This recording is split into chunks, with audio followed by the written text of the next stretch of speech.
লাখ লাখ মানুষকে। কোথায় গেলে আসলে নিরাপদ বোধ করবেন উপদ্রুতরা তাও ঠিক যেন জানা নেই। নেই সুপেয় পানি, নেই বিদ্যুৎ, মোবাইল নেটওয়ার্ক ও ইন্টারনেট সার্ভিস।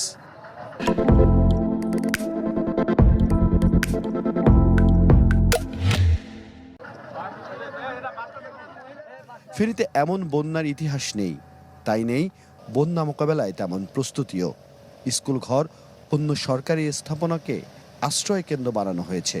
রাত থেকেই সেনাবাহিনী আর স্বেচ্ছাসেবীদের তৎপরতার অনেককেই আশ্রয় কেন্দ্রে নেওয়া হয়। অনেকেই আবার পরিচিত আত্মীয় যারা নিরাপদে আছেন তাদের কাছে গিয়ে উঠেছেন। ফেনীর মুহুরী, কুহুয়া ও সিলোনিয়া নদী অববাহিকা সম্পূর্ণ প্লাবিত হয়েছে।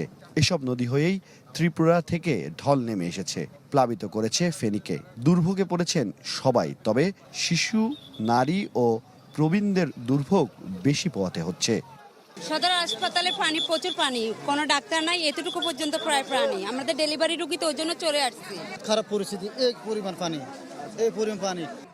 পরিস্থিতি সরেজমিনে দেখতে অন্তর্বর্তীকালীন সরকারের ত্রাণ উপদেষ্টা যান ফেনীতে। তাকে বহনকারী স্পিডবোটটিতেও উদ্ধার করা হয় কয়েকজনকে। পানি নামতে শুরু করেছে, আশা করছি 2-1 দিনের মধ্যে পানি আরও নেমে যাবে। তখন পুনর্বাসন ইত্যাদি অন্য কাজ শুরু হবে। এখন যারা এই জায়গাগুলোতে বসবাস করছেন তাদের জন্য সবথেকে বড় উদ্বেগের বিষয় হচ্ছে খাবার এবং বিশুদ্ধ পানি এবং ওষুধ, যেটি নিয়ে আইনশৃঙ্খলা বাহিনীর সদস্য, সেনাবাহিনীর সদস্য এবং সরকারি উপদেষ্টারা এসেছেন। তারা উদ্বিগ্ন এবং তারা চেষ্টা করছেন তাদের কাছে বিশুদ্ধ পানি এবং খাবার পৌঁছে দেওয়ার। ঢাকা থেকে চট্টগ্রামমুখী মহাসড়কে থমকে আছে যানবাহন। সেনাবাহিনীর পক্ষ থেকে জানানো হয়েছে পরিস্থিতি কিছুটা উন্নতির দিকে, তবে উদ্ধারের অপেক্ষায় আছেন অনেকে।